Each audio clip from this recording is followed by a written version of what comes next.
This is Lecture 8, Hypothesis Tests. By the end of this lecture, you should be able to know how to formulate null and alternative hypotheses, conduct and interpret a difference of means test, conduct and interpret a difference of proportions test.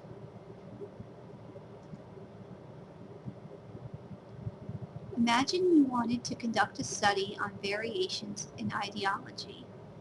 In this study, ideology would be your dependent variable. Imagine you believe that party identification influences ideology. Party would be your independent variable.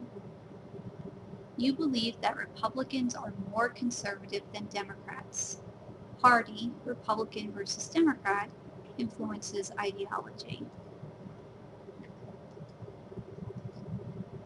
Another way to state this hypothesis is that there is a difference in the mean ideological positions of Republicans and Democrats.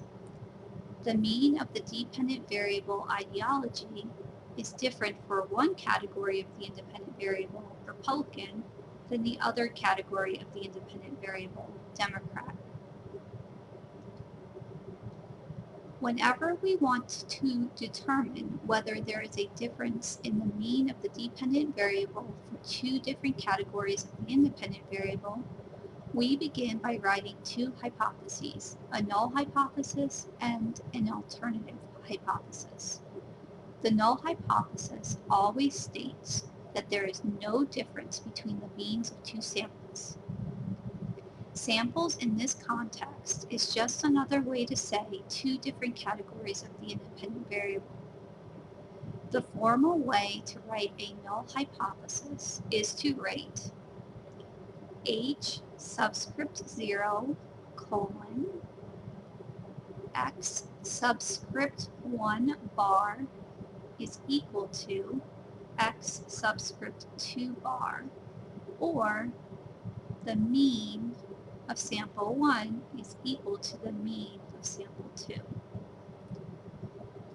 Using the argument from the beginning of the lecture as an example, the null hypothesis would be there is no difference between the mean policy positions of Republicans and Democrats.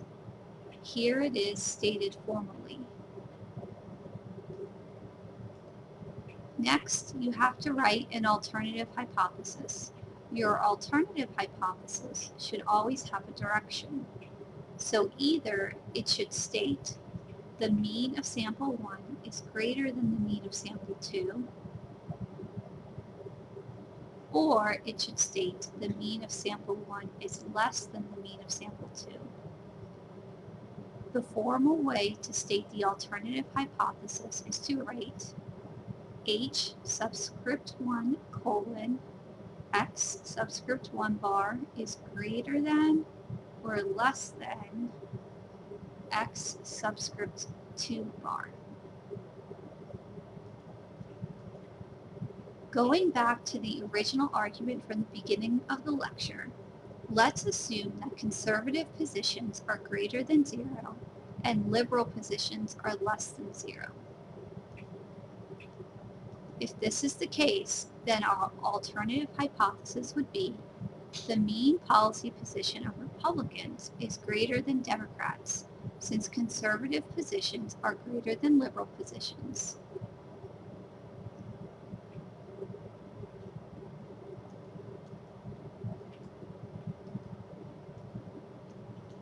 In order to determine whether Republicans had more conservative positions than Democrats, I gathered data from the Comparative Manifesto dataset. The dataset maps a political party's platform position on a left-right scale. I used data from the U.S. presidential elections from 1920 to 2008. The mean position for Republicans was 12.06, while the mean positions for Democrats was negative 9.75. Clearly, there is a difference in the mean of these two samples. The means of these two samples. However, is this difference statistically significant? One way you can tell if there is a statistically significant difference between the two samples is a difference of means test. A difference of means test takes into account how much the means of two samples differ. It also takes into account the standard deviation of those samples.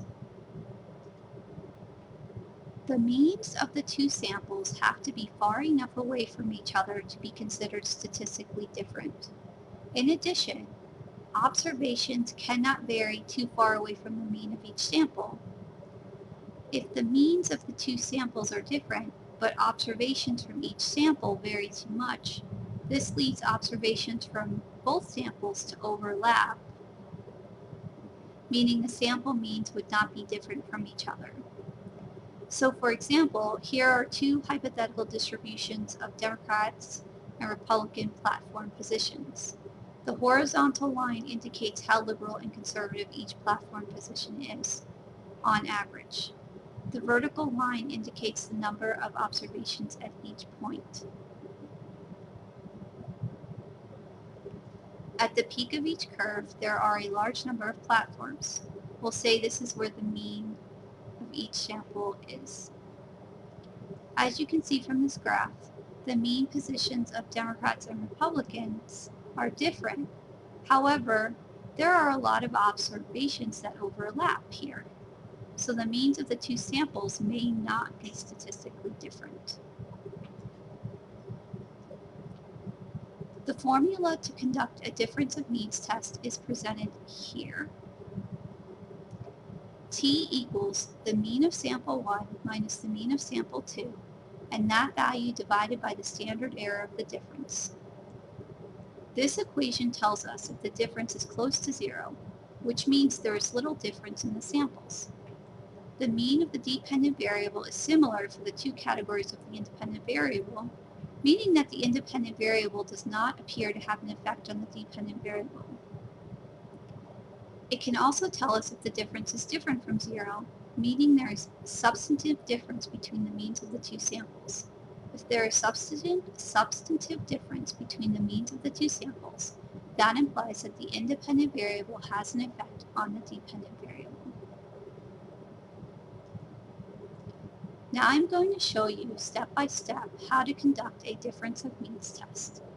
First, you write your null and alternative hypotheses. We have already reviewed this in the beginning of the lecture. The null hypothesis was the mean ideological value of Republicans is the same as the mean ideological value of Democrats. The alternative hypothesis was the mean ideological value of Republicans is greater than the mean ideological value of Democrats. Then you have to formulate a decision rule. You will choose one of the following statements. Note, as you can see below, that throughout the difference of means test, you are going to be using two t-values, one you calculate and one from the t-table in your textbook. If the t I calculate is greater than the positive t-value from table 6.4, the difference is greater than 0. There is a positive difference in means. Otherwise, I do not know if there is a difference in the means of the samples. You will use this statement if you think there should be a positive difference in means. Next, if the t I calculate is less than the negative t-value from table 6.4, the difference is less than 0. There is a negative difference in means. Otherwise, I do not know if there is a difference in the means of the samples. You will use this statement if you think there should be a negative difference in means. An easy way to tell whether you should choose the first or second statement is by looking at your alternative hypothesis. If it has a greater than sign, the difference in means should be positive, because when you subtract a smaller number from a larger number, you get a positive number. In this case, you should pick the first statement, as you expect the t you calculate to be greater than a positive t-value. If the alternative hypothesis has a less than sign, the difference in means should be negative, because when you subtract a larger number from a smaller number, you get a negative number. In this case, you should pick the second statement, as you expect the t you calculate to be less than a negative t value.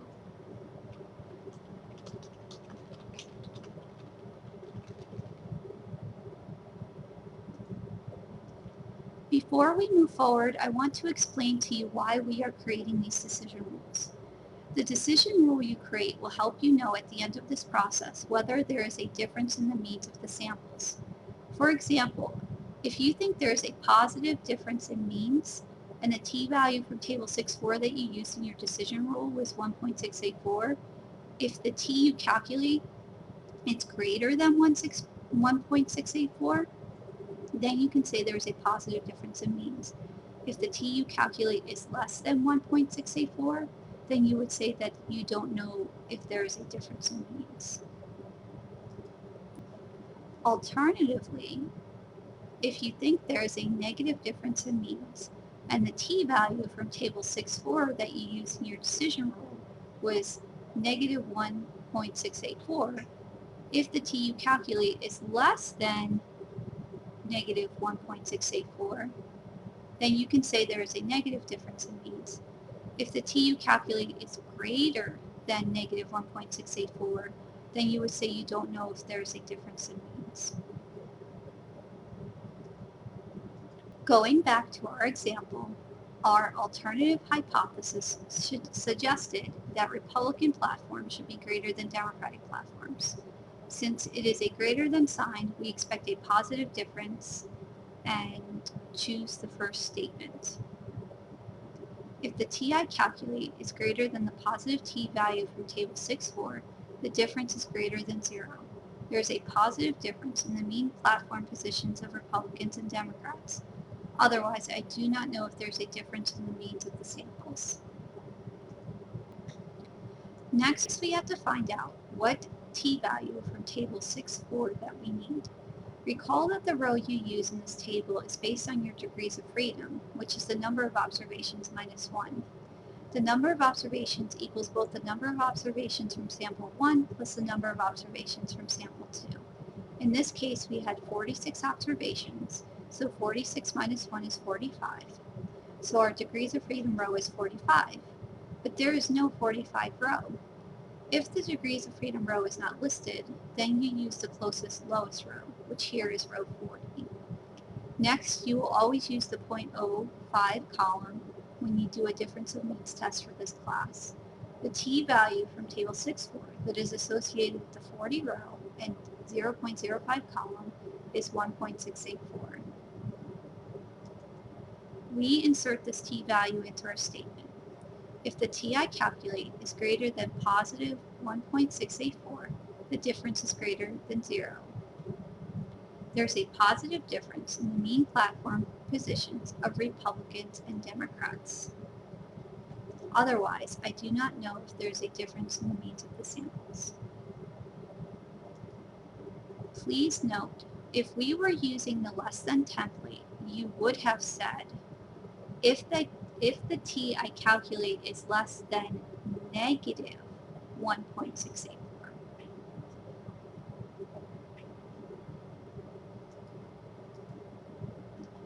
Now that we have our decision rule, we can calculate our t-statistic. T equals the mean of sample 1 minus the mean of sample 2, and that value divided by the standard error of the difference. The first step in calculating the t-statistic is finding the means of both samples. The mean for Republicans was 12.06, and the mean for Democrats was negative 9.75. Next, we calculate the numerator.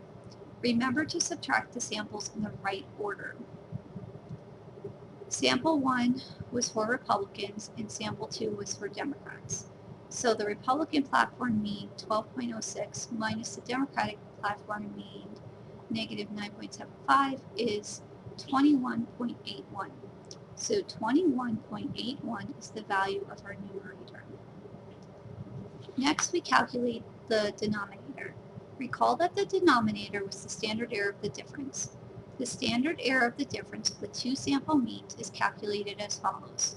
The square root of the sum of the squared standard errors of each sample. Recall that the standard error for a sample is the standard deviation divided by the square root of the number of observations.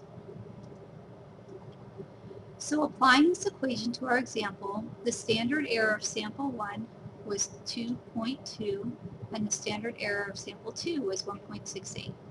The first thing you should do is square each standard error. 2.2 squared is 4.84, 1.68 squared is 2.82. Then you add 4.84 and 2.82 together, which is 7.66. Then you take the square root of 7.66, which is 2.76. 2.76 is your denominator. Now you divide 21.8 divided by 2.76 is 7.9. 7.9 is the t-statistic you calculated. Back to your decision rule. We stated that if the t I calculate is greater than positive 1.684, the difference is greater than 0. There is a positive difference in the mean platform positions of Republicans and Democrats. Otherwise, I do not know if there is a difference in the means of the samples. The t-value I calculated is 7.9, which is greater than 1.684. There is a positive difference in the means of the platform positions of Republicans and Democrats.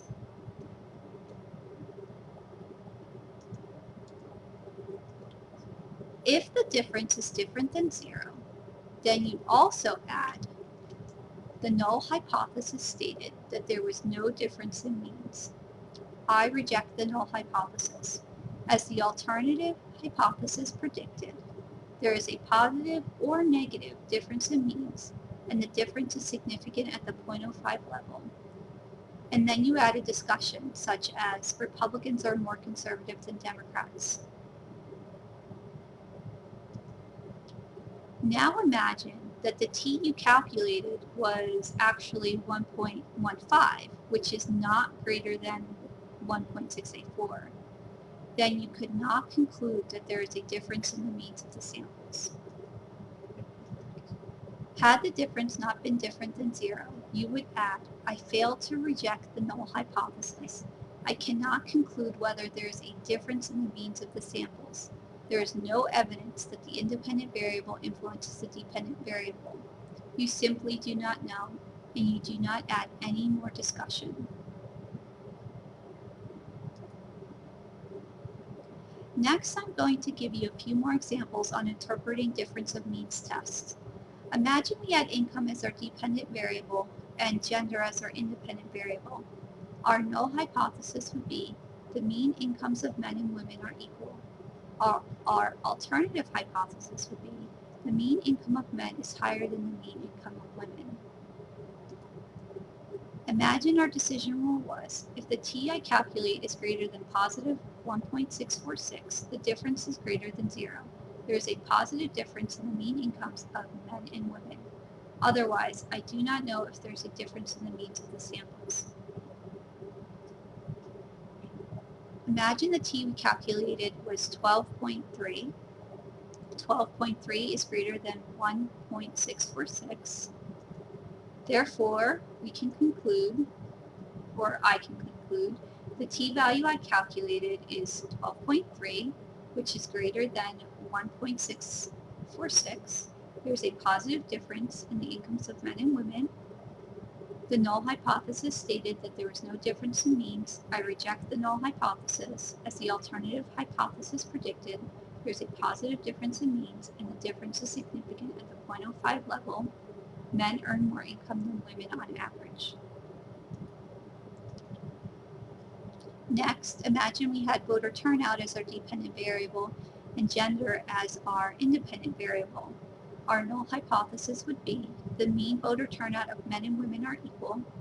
Our alternative hypothesis could be the mean voter turnout of men is higher than the mean voter turnout of women. Imagine our decision rule was, if the t I calculate is greater than positive 1.646, the difference is greater than 0. There's a positive difference in the mean turnouts of men and women. Otherwise, I do not know if there's a difference in the means of the samples. Imagine the t we calculated was 1.10. 1.10 is not greater than 1.646. Therefore, I can conclude I fail to reject the null hypothesis. I cannot conclude whether there is a difference in the means of the samples. There is no evidence that the independent variable influences the dependent variable. Imagine our dependent variable was military spending and our independent variable was institutions, democracy/dictatorship. Our null hypothesis would be the mean military spending of democracies is equal to the mean military spending of dictatorships. Our alternative hypothesis could be the mean military spending of democracies is less than the mean military spending of dictatorships. Imagine our decision rule was, if the t I calculate is less than negative 1.646, the difference is less than 0. There is a negative difference in the mean military spending in democracies and dictatorships. Otherwise, I do not know if there is a difference in the means of the sample. Imagine the t we calculated was negative 12.3. Negative 12.3 is less than negative 1.646.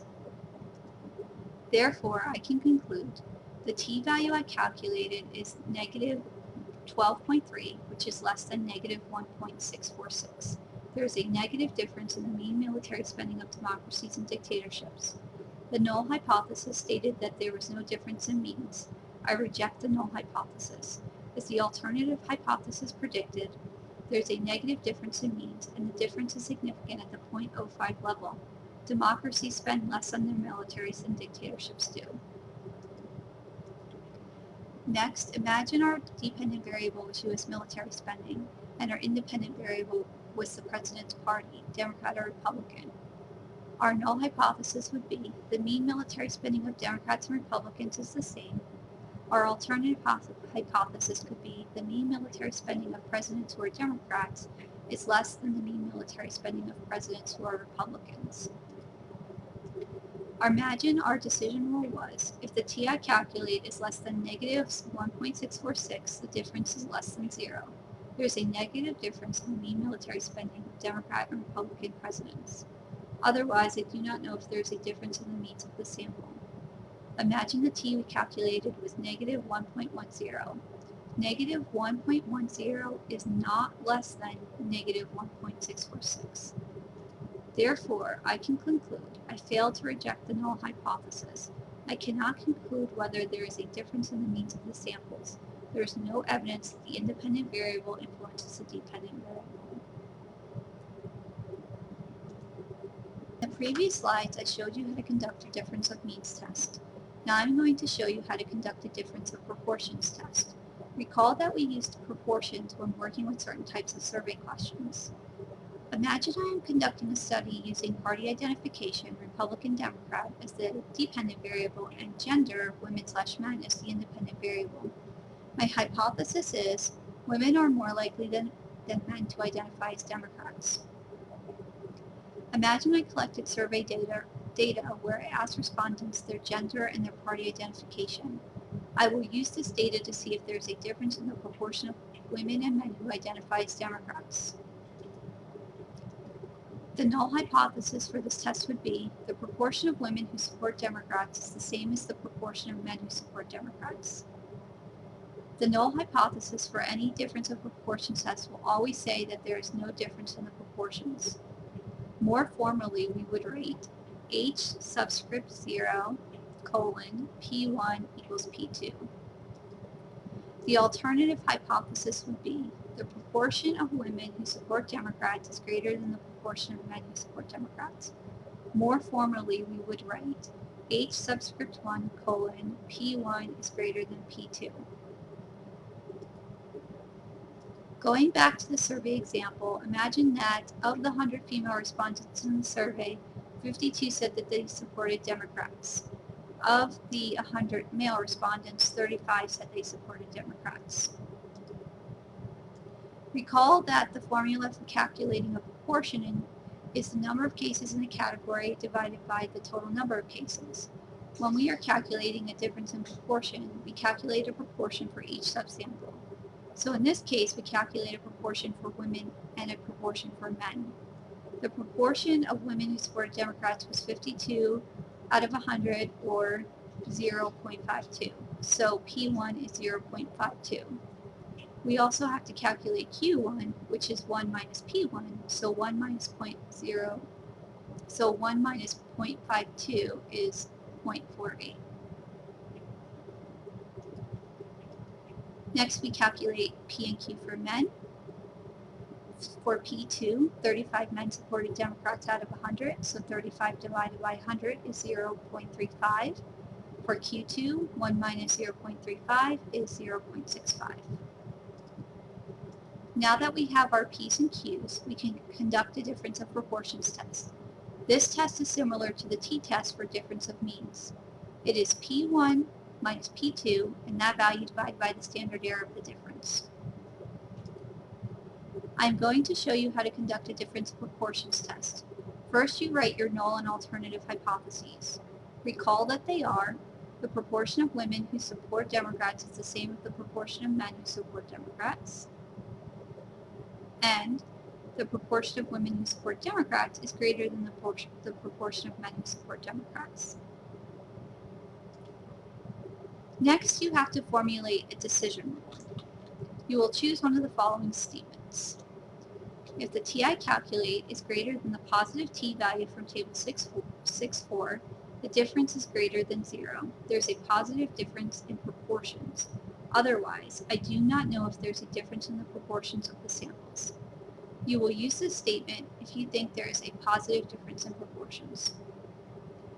Next, if the TI calculate is less than the negative t value from table 6.4, the difference is less than 0. There's a negative difference in proportions. Otherwise, I do not know if there is a difference in proportions of the sample. You will use this statement if you think there is a negative difference in proportions. An easy way to tell whether you should choose the first or second statement is by looking at your alternative hypothesis. If it has a greater than sign, the difference in proportions should be positive, because when you subtract a smaller number from a larger number, you get a positive number. In this case, you should pick the first statement. If your alternative hypothesis has a less than sign, the difference in proportions should be negative, because when you subtract a larger number from a smaller number, you get a negative number. In this case, you should pick the second statement. So, for example, our alternative hypothesis suggested that the proportion of women who support Democrats is greater than the proportion of men who support Democrats. We have a greater than sign, so we pick the first statement. If the TI calculate is greater than the positive t value from table 6.4, the difference is greater than 0. There is a positive difference in proportions. Otherwise, I do not know if there's a difference in the proportions of the samples. Next, we have to find out what t value from table 6.4 that we need. Recall that the row you use in this table is based on your degrees of freedom, which is the number of observations minus 1. The number of observations equals the number of observations from samples 1 and 2 combined. If the degrees of freedom row is not listed, then you use the closest lowest row. Next, you will always use the 0.05 column when you do a difference of proportions test for this class. So applying this to our example, we had 200 observations, 100 women and 100 men. 200 minus 1 is 199. There is no 199 row, so we use the 120 row as it is the closest lowest. Going across the 120 row and down the 0.05 column, we get the t value 1.658. We insert this t value into our statement. If the TI calculate is greater than positive 1.658, the difference is greater than 0. There is a positive difference in proportions. Otherwise, I do not know if there's a difference in the proportions of the samples. Please note, if we were using the less than template, so not greater than, less than, you would have said, if the t I calculate is less than negative, not positive, negative 1.658.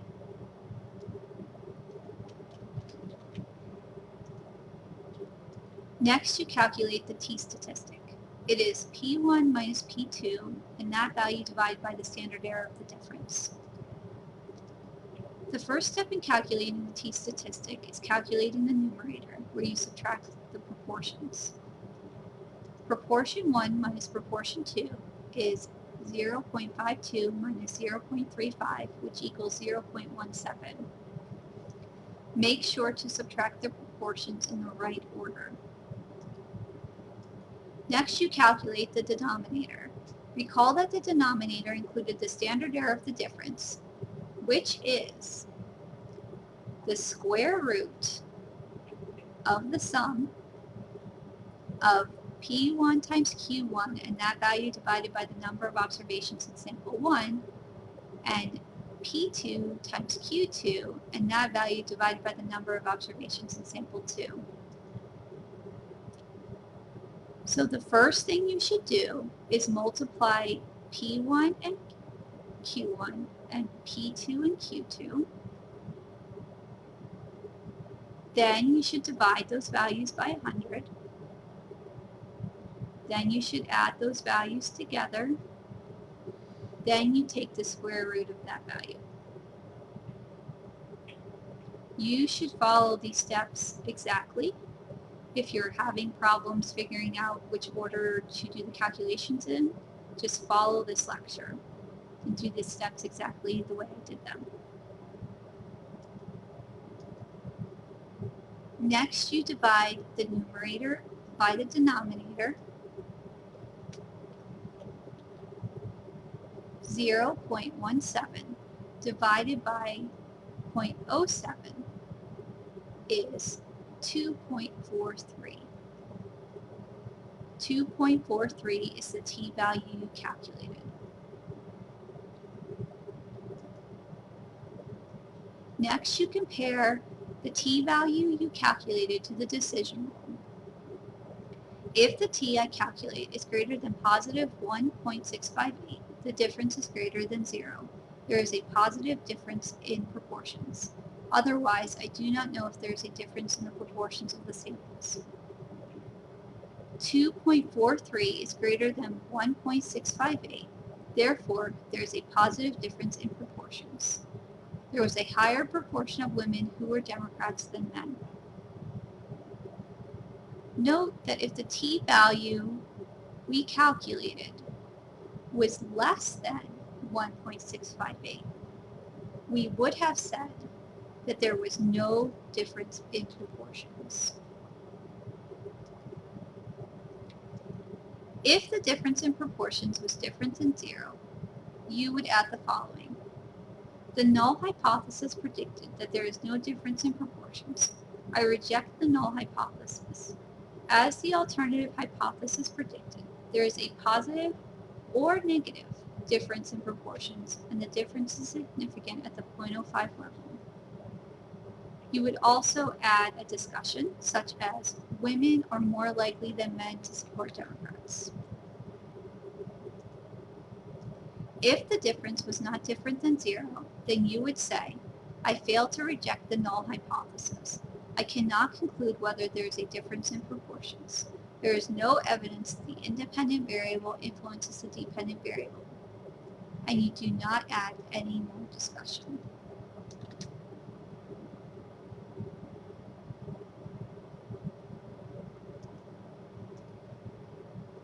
Here I'm going to provide some additional examples of how to make conclusions from the results of difference of proportions tests. Imagine your dependent variable was support for gay marriage, yes/no, and your independent variable was gender, women/men. Your null hypothesis would be the proportion of women who support gay marriage is equal to the proportion of men who support gay marriage. Your alternative hypothesis could be the proportion of women who support gay marriage is greater than the proportion of men who support gay marriage.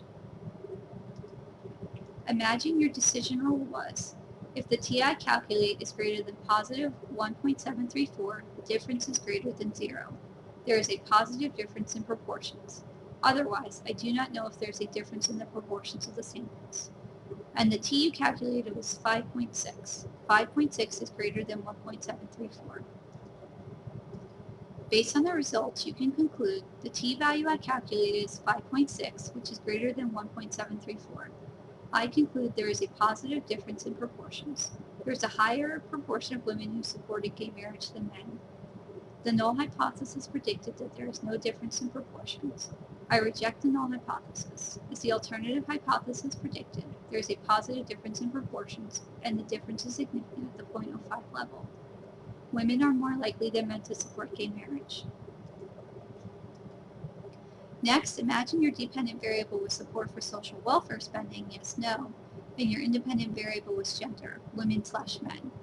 Your null hypothesis would be the proportion of women who support social welfare spending is equal to the proportion of men who support social welfare spending.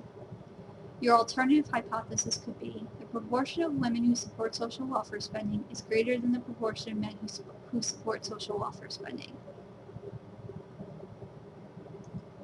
Imagine your decision rule was, if the TI calculate is greater than positive 1.734, the difference is greater than 0. There is a positive difference in proportions. Otherwise, I do not know if there is a difference in the proportions of the samples. Imagine the t you calculated was 0.6. 0.6 is not greater than 1.734.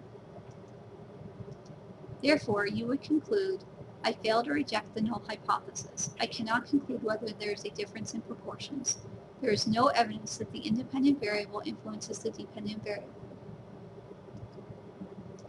Next, imagine your dependent variable was support for tax reductions, yes, no, and your independent variable was income, low, high. Your null hypothesis would be the proportion of low-income respondents who supported tax reductions is equal to the proportion of high-income respondents who supported tax reductions. Your alternative hypothesis could be the proportion of low-income respondents who supported tax reductions is less than the proportion of high-income respondents who supported tax reductions. Imagine your decision rule was, if the TI calculate is less than negative 1.734, the difference is less than 0. There's a negative difference in proportions. Otherwise, I do not know if there's a difference in the proportions of the samples. Imagine the t you calculated was negative 5.6. Negative 5.6 is less than negative 1.734. You can conclude the t-value I calculated is negative 5.6, which is less than negative 1.734. I conclude that there is a negative difference in proportions. There was a lower proportion of low-income respondents that supported gay marriage than high-income respondents did. The null hypothesis predicted that there is no difference in proportions. I reject the null hypothesis. As the alternative hypothesis predicted, there is a negative difference in proportions, and the difference is significant at the 0.05 level. Low-income respondents are less likely to support tax reduction than high-income respondents are. Last, imagine your dependent variable was support for military spending, yes, no, and your independent variable was income, low, high. Your null hypothesis would be the proportion of low-income respondents who support military spending is equal to the proportion of high-income respondents who support military spending. Your alternative hypothesis would be the proportion of low-income respondents who support military spending is less than the proportion of high-income respondents who support military spending. Imagine your decision rule was, if the TI calculate is less than negative 1.734, the difference is less than 0. There is a negative difference in proportions. Otherwise, I do not know if there's a difference in the proportions of the samples. Imagine the t-statistic you calculated was negative 1.2. Negative 1.2 is not less than negative 1.734. Therefore, you would say, I fail to reject the null hypothesis. I cannot conclude whether there is a difference in the proportions. There is no evidence that the independent variable influences the dependent variable.